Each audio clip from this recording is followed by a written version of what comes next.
Oi, gente, tudo bem? Eu me chamo Franciele e eu e minha família decidimos ir para o Japão, morar no Japão. Meu marido, ele é neto de japonês e talvez em algum outro vídeo eu comente assim como que foi essa decisão, enfim. Mas a gente resolveu também começar a registrar essa aventura para os amigos, famílias acompanharem e quem mais, né, tiver esse interesse, quiser seguir nessa loucura aí com a gente. Eu vou falar um pouquinho hoje sobre elegibilidade, né? Assim que a gente decidiu, a primeira coisa que a gente fez foi procurar a agência. Eu não sei como é que tá agora, né? Mas quando a gente começou, só tava podendo ir com um contrato de trabalho, né? Inclusive, quando a gente tomou a decisão, as fronteiras estavam fechadas, né? Já fazia aí quase, acho que 2 anos, que as fronteiras estavam fechadas. Então, a gente, mesmo assim, deu início ao processo por conta da questão da elegibilidade, né? Que era algo assim mais demoradinho. Só que a gente não esperava que fosse demorar tanto. Porque quando a gente decidiu, a gente pensava assim na nossa cabeça que em março a gente já vai, né? Mais tardar em junho a gente já vai, né? Hoje é dia 16 de julho e nós estamos no Brasil ainda. Então, eu vou contar um pouquinho, vou tentar detalhar o máximo possível das datas, porque quando a gente iniciou com esse processo, eu comecei a pesquisar muito e a gente fica ansioso, então a gente quer saber como que funciona, né, quanto tempo que demora, como que a gente faz, quer ver experiências de outras pessoas, e eu senti um pouco de falta, né, no YouTube, de mais detalhes em relação às datas, porque o que a gente quer saber é quanto tempo vai demorar. Óbvio, né, que não adianta ficar muito ansioso, tem que ter paciência, mas é inevitável, né? Pelo menos eu funciono assim. Se eu sei, né, exatamente como que vai ser o processo, eu me sinto mais segura e até menos ansiosa. Então, eu coloquei aqui, fiz um roteirinho aqui com todas as datas que eu fui anotando na minha agenda. Durante cada processo que ia acontecendo, eu ia anotando na minha agenda. Então, assim, a decisão, né, quando a gente decidiu, foi ali pelo dia 26 de janeiro, né, um pouquinho antes do meu aniversário. A gente decidiu, até eu posso fazer um outro vídeo depois contando sobre essa decisão, afinal de contas, eu e o Rafael, meu marido, a gente é casado já faz 14 anos, então faz 14 anos que a gente tem a possibilidade de ir e nunca foi. E decidiu ir agora, né? Então, por quê? Né? Teve um porquê da gente não ter decidido antes e teve um porquê que a gente decidiu só agora. Eu vou, acho que fazer um outro vídeo, né? Mas esse eu vou deixar só para elegibilidade. E aí, a gente entrou em contato com a agência, nós entramos em contato com essa pessoa, ela nos passou todos os documentos, e aí já nos passou para outra pessoa de São Paulo que fez a entrevista. A gente preencheu todo o papel de entrevista, a gente falou de onde a gente queria ir, né? A minha sogra, ela mora em Ibaraki, mas a gente não queria ir para Ibaraki, a gente queria ir para Aichi. Então a gente passou isso para eles, e daí ele, né, viu a fábrica onde a gente iria trabalhar, enfim. Então a gente começou todo o processo.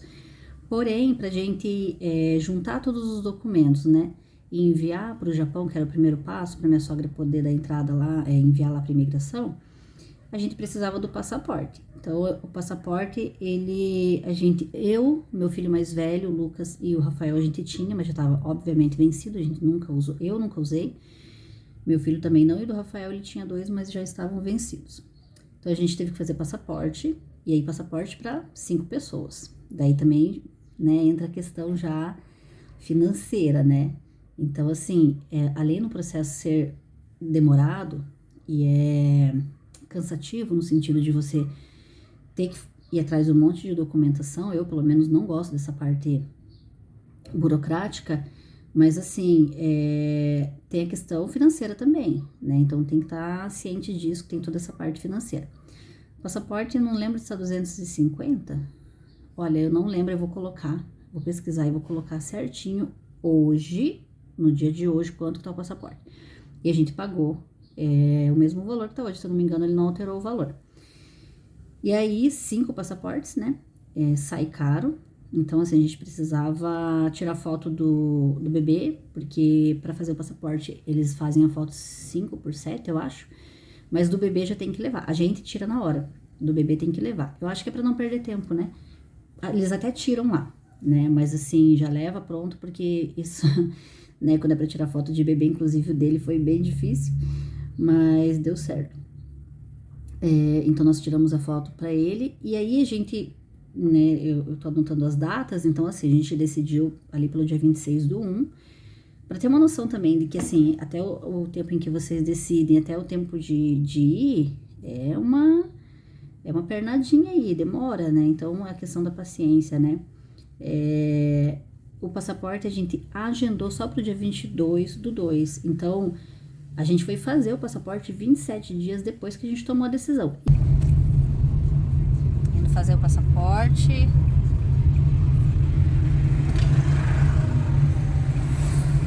E o passaporte era o primeiro de tudo, né? A gente precisava ter o passaporte, senão não adiantava nada do resto. Obviamente que a gente já, nesse tempo a gente já deu entrada em outros documentos. A gente pegou o passaporte, eu sabia, né, que o passaporte demoraria ali uns 7 dias para ficar pronto.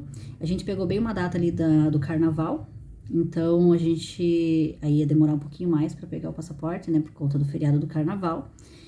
A gente pegou o passaporte no dia 2 de março, demorou 8 dias.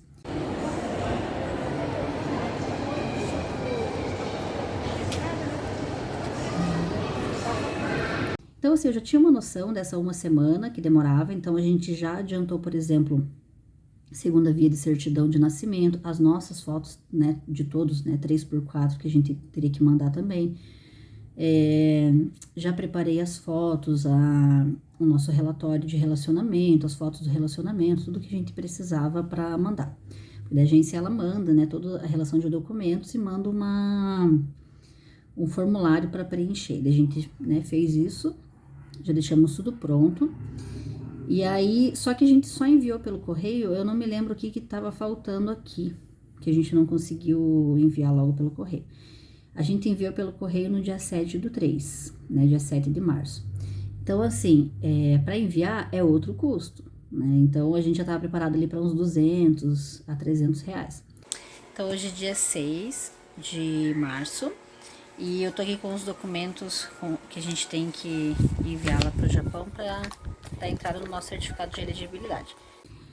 Mas, a gente chegando no correio, aquela função, acho que é Sedex, não estava disponível para a região onde minha sogra tá morando.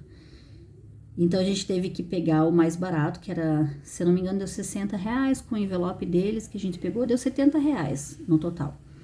E aí a gente enviou nessa modalidade e eles informaram que demoraria de 12 a 16 dias úteis para chegar lá. Por Sedex, se eu não me engano, eram 10 dias, né?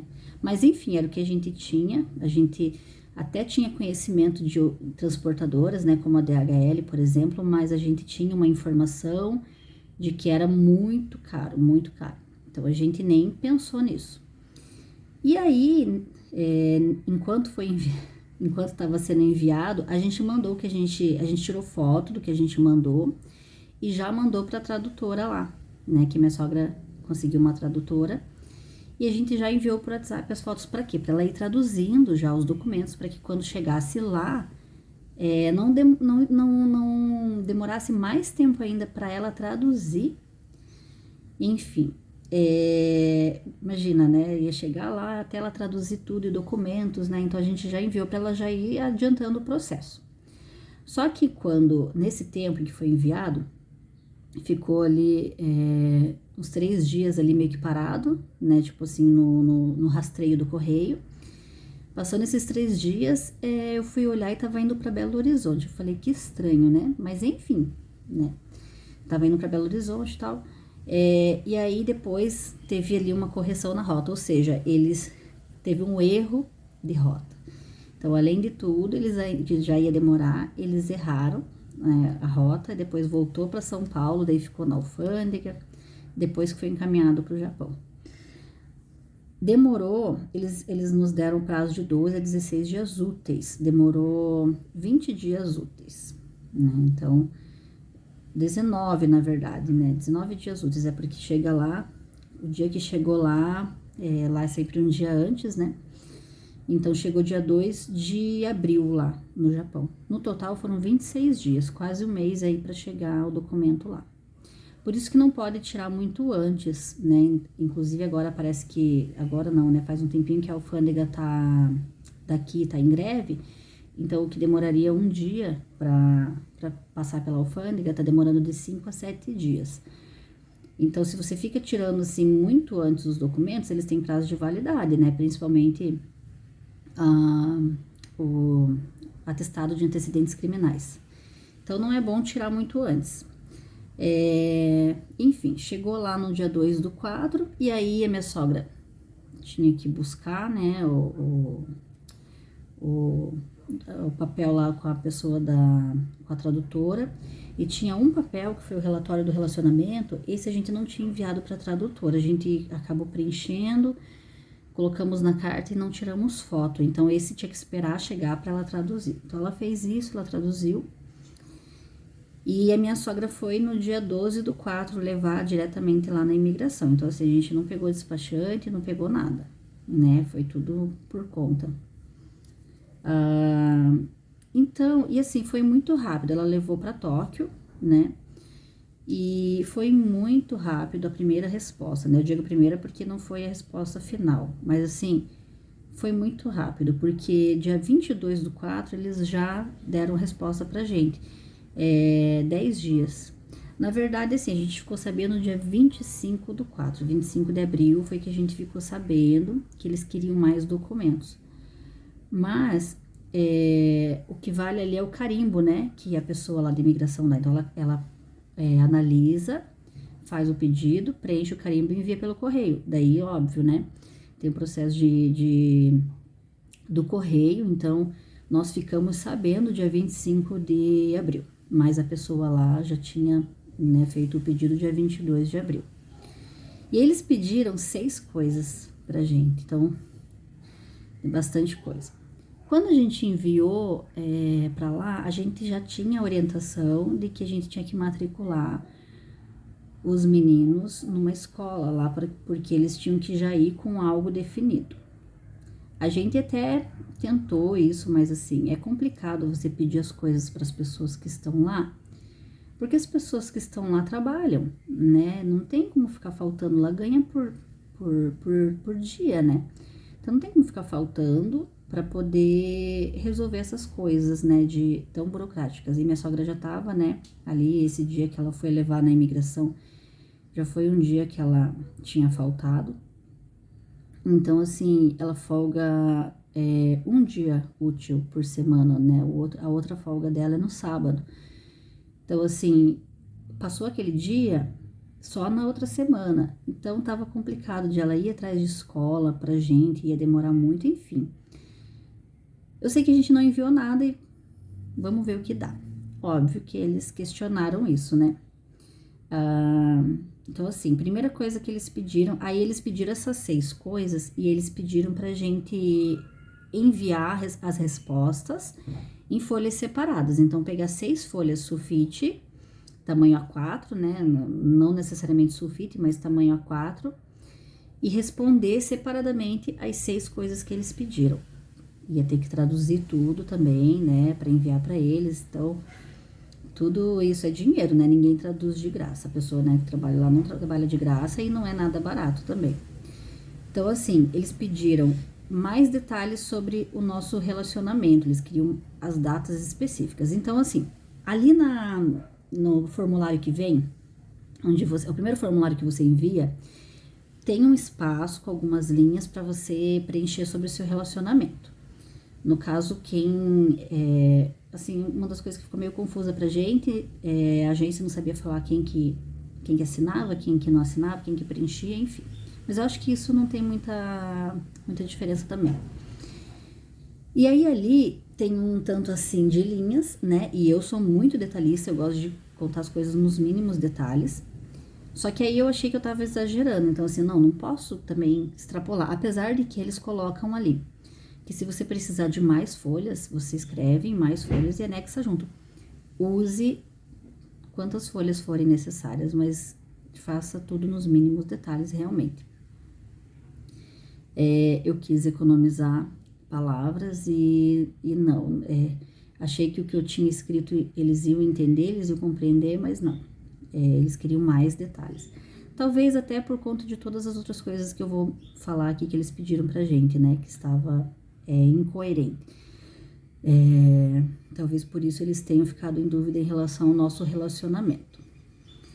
Mas enfim, a gente escreveu, então a gente fez mais uma folha e meia ali de sulfite. Eu detalhei tudo nos mínimos detalhes, tentei lembrar das datas. Como é que você vai lembrar, né? Tanto assim, o dia que a gente se viu pela primeira vez. A gente colocou aproximadamente, né? A gente colocou que a gente não lembrava exatamente o dia, enfim. Eles queriam saber o dia que a gente se viu pela primeira vez. Onde que foi, como foi, quando foi, quem estava perto. E a gente tentou colocar isso e aí a gente enviou mais fotos, né? Na primeira vez você envia fotos, a gente enviou poucas, dessa vez a gente enviou umas 30 fotos, um monte de fotos. Eles não pediram, a gente decidiu enviar. E aí, o que acontece? Eu casei com o Rafael em janeiro e em fevereiro ele voltou para o Japão porque ele tinha que renovar o visto dele e tinha que pagar um imposto. Então, ele voltou para o Japão e lá ele renovou o visto com o despachante, e o despachante provavelmente é acostumado a, né, fazer o visto para ele, talvez nem sonhasse na cabeça dele que ele veio para o Brasil só para tirar a carteira de motorista e acabou voltando casado. E aí ele colocou como solteiro, né, na parte do cônjuge ele colocou que não tinha nenhum. Então eles questionaram isso, porque pelos nossos relatos, quando ele voltou para o Japão ele já estava casado, mas renovou o visto lá como solteiro. Então, isso a gente teve que fazer uma declaração explicando por quê. E aí também teve uma outra situação em relação a datas, né? Como eles são detalhistas, pelo menos a pessoa que pegou nosso processo lá é muito detalhista. Na certidão de nascimento dele, do meu esposo, as datas de nascimento do pai e da mãe estavam erradas. Não batia com as datas, com a certidão de nascimento, no caso da mãe dele. E aí a gente teve que refazer isso, teve que ir no cartório, né? Pedir pra arrumar eles. Ainda bem que essa parte foi tranquila, né? Se tivesse algum erro maior, eles explicaram direito lá que se fosse um outro erro lá ia demorar muito mais. Mas aí foi tranquilo, mas também já é mais uma graninha aí.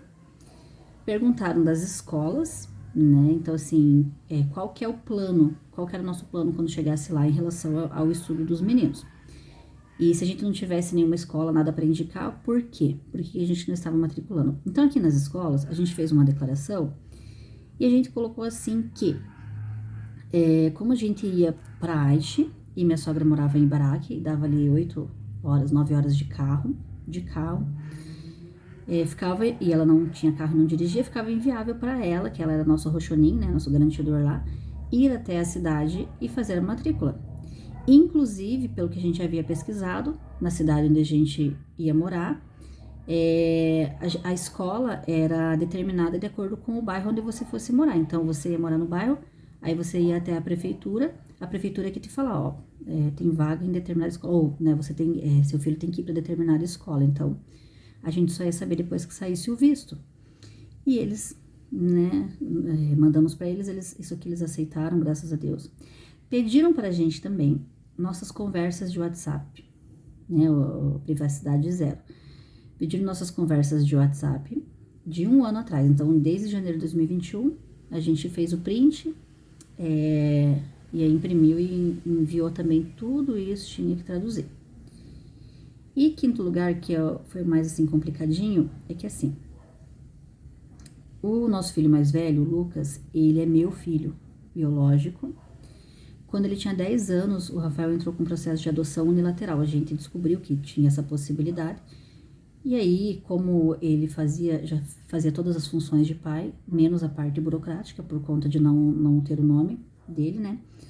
O Lucas não ter o nome dele, a gente decidiu entrar com esse pedido. Aí a gente pediu a destituição do pátrio poder do pai biológico, já que ele não cumpria as funções, não tinha contato nenhum. E a gente entrou com esse processo, ganhamos, então o resultado favorável veio quando o Lucas já tinha 13 anos, E aí a juíza determinou que fosse cancelada a certidão antiga dele. Então foi feita uma nova certidão. E a gente nunca nem tinha percebido isso. Que a certidão dele que a gente enviou, embora eu achei assim, não vai ter problema nenhum, afinal de contas, ele é filho, né, no papel, ele tá ali como com o registro do Rafael, enfim. Mas a certidão dele, onde diz o registro, a data do registro, constava de uma data de 13 anos depois da data de nascimento. Então, eles questionaram por que ele foi registrado só 13 anos depois que ele nasceu. Então, a gente teve que explicar, né? A gente não tinha enviado nada falando dessa adoção, nada do processo, porque ele tinha todos os documentos com o sobrenome do meu marido. Então, a gente não entendeu que teria essa dificuldade. Mas eles pediram. Então, todas essas coisas a gente enviou. Aqui no caso do Lucas, a gente enviou o dispositivo, que é o resultado do processo. E a gente enviou uma declaração contando do processo e da adoção, enfim. Isso tudo a gente demorou aqui 2 semanas para fazer. Então, a gente já foi também enviando tudo para a pessoa lá, para tradutora, por WhatsApp, ela ia traduzindo. E aí, a gente enviou pela DHL aqui, porque daí depois a gente foi pesquisar, né? E a gente viu que pela DHL não era tão caro quanto a gente imaginava, quanto tinham nos informado. E aí a gente enviou pela DHL, dia 9/5, dia 9 de maio foi que a gente enviou pela DHL. Chegou lá 20 dias, não, 10 dias, chegou lá dia 20, eu coloquei 20 dias, chegou lá dia 20/5. E aí, foi enviado novamente, minha sogra, né, juntou lá, junto com, ela tem que pegar o documento que chega para ela, levar para a tradutora que já está traduzindo, e aí juntar todos os documentos junto com as traduções, e aí a própria tradutora enviou para imigração, para Tóquio, porque daí você não precisa ir diretamente lá, você pega a mesma carta que eles enviaram, coloca tudo ali dentro, e aí chega lá, acredito que como já chega no envelope de onde eles mesmo enviaram, eles já priorizam, né? Não fica tipo na fila das elegibilidades, né? Já a pessoa que estava fazendo já dá continuidade. Então, ela enviou no dia 25 por carta registrada, já no dia seguinte chegou. Então, dia 26 de maio chegou novamente lá para a imigração. E olha como eles são rápidos. Dia 30 de maio, né, 4 dias depois, já tinha uma resposta. Só que ainda assim não era a resposta que a gente queria, então era mais pedidos de documento. Então a gente já começava a ficar meio esgotado, assim, meio desanimado, né, de que fosse dar certo. Mais uma vez em relação ao Lucas. A pessoa que estava recolhendo os documentos não estava entendendo esse processo de adoção, ela queria a certidão dele de quando ele nasceu. Porém, a certidão foi cancelada, né? Eu liguei no cartório, olha, nem a gente aqui tem acesso, então quando a certidão é cancelada, feita uma nova, foi substituída por aquela nova que era a original. Então, assim, eu tinha que entrar com uma decisão, com um pedido, com um mandado, aí era só por decisão judicial que eles tentariam recuperar os dados lá, nos entregar, na verdade, né? Essa certidão antiga. E aí, no mesmo dia, né, a resposta veio dia 30/5, mas até eles enviarem para minha sogra passar pra gente, demorou 3 dias, né? Então, dia 3 de junho, 3 ou 4 dias, 3 de junho, ela nos informou desse pedido, e aí ele vem numa carta, né, assim, escrito tudo em japonês, a gente, com o Google Tradutor, foi olhando e tendo uma noção do que eles estavam pedindo. Então, eles pediram a certidão antiga do Lucas, e aí a gente não tinha, eles queriam, né, que a gente mandasse uma outra certidão. Então, a gente conseguiu, no processo judicial que a gente fez, a gente conseguiu, tinha uma cópia lá. Então, a gente mandou essa cópia, só que a gente deixou bem claro na nossa declaração por escrito que não tinha validade legal aqui no Brasil para nada. E aí a gente mandou um mandato da juíza, onde ela pedia para o cartório cancelar a certidão e fazer uma nova. Mandamos o papel do advogado, onde ele fez uma declaração informando sobre o processo, o que aconteceu no processo. E mais essa declaração por escrito, né? E também, novamente, enviamos para a tradutora e fazendo tudo que tinha que fazer. No mesmo dia, a gente enviou pela DHL. Então, a gente conseguiu fazer isso muito rápido. No mesmo dia, a gente enviou. Dia 14 de junho chegou lá. Então, dia 3/6 a gente enviou, 14/6 chegou lá. Demorou 11 dias corridos, né? Para chegar pela DHL de novo.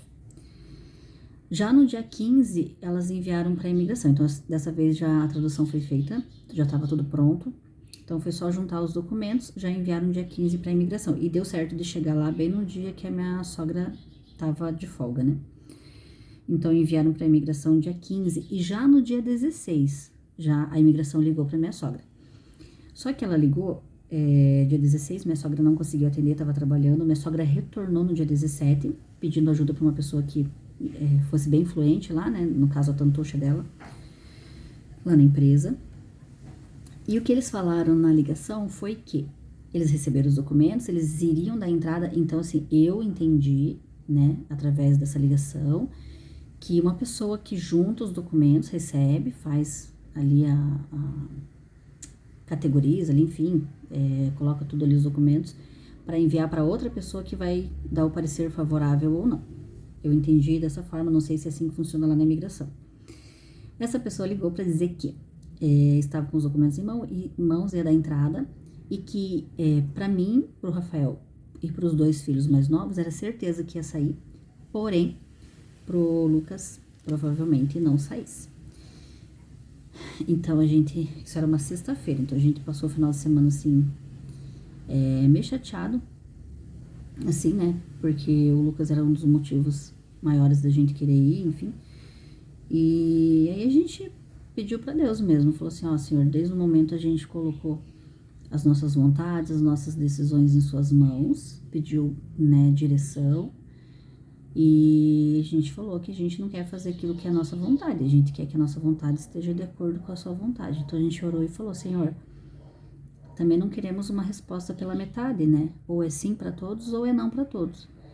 E a gente orou em relação a isso, pediu para Deus mesmo, e já no dia 20/6, que daí já foi na segunda-feira, já seguinte, saiu a elegibilidade para todo mundo, já chegou lá na minha sogra, a gente ficou sabendo no dia 22/6. E aí, a partir disso, então, minha sogra teria que fazer o envio da elegibilidade pra gente aqui. A gente também pediu para que ela enviasse, né? Lá não tava vindo nada do Correio do Japão, né? O Japão não tava enviando, o Correio do Japão não tava enviando, não tá ainda nada para fora. Então, ela pediu pela DHL também. E aí, dia 29, ela mandou pra gente a elegibilidade e a documentação que ela tinha que ter mandado. Algumas coisas ela mandou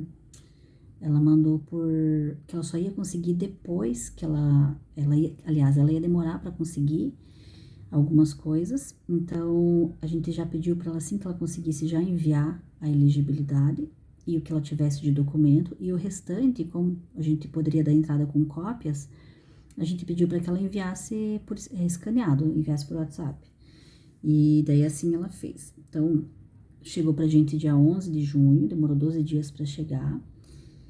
E hoje é dia 16, né? Já falei, hoje é dia 16 de julho. Aliás, aqui eu anotei errado. Ela mandou dia 29 de junho e chegou dia 11/7, dia 11 de julho. Então, quando foi dia 12, a gente já foi no consulado aqui de Curitiba, demos entrada no visto, e aí já tem um novo capítulo dessa novela. Não foi tão simples também, mas eu vou contar num outro vídeo. A gente ainda tá aguardando, né, tá resolvendo pepinos por conta do visto, mas aí no outro vídeo eu conto. Então, no total foram 69 dias, a partir do momento que o documento chegou na imigração, até a gente ter o carimbo da elegibilidade. Eu penso assim que se tivesse tudo dado certo, a primeira vez, né, se tivesse tudo redondinho, em 15 dias teria saído pelo consulado de Tóquio, né, pela imigração de Tóquio. Então é isso, 69 dias demorou no total. Se tiver alguma dúvida em relação a outras coisas que eu não mostrei aqui, né, da elegibilidade, alguma outra pergunta, vocês podem perguntar aqui nos comentários. Então, o próximo vídeo a gente vai falar um pouquinho do visto, que também tá sendo um pepino. E espero que vocês tenham gostado e que tenha esclarecido, né? Talvez tirado a ansiedade de alguns ou gerado mais. E até o próximo vídeo.